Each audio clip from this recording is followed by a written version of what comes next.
2002 Dodge Ram 1500 4.7 liter Magnum V8. It's got the stock converter right there, dual in, single out. Then what we did is a mid muffler delete right there with a Y pipe. And then it was already dualed out. Someone else did it right there with some 3.5-inch tips. There's an off-brand Flowmaster Super 10 that they had on there. He didn't really like the sound of it, so we replaced it with a muffler delete right there. As always, guys, please like, comment, and subscribe for more content. We always appreciate it. Thank you so much.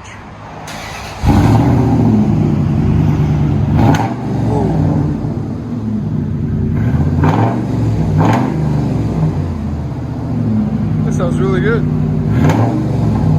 4.7 Magnum, baby.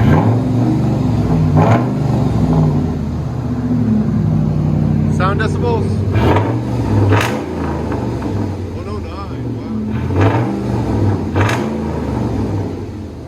Wow. All right.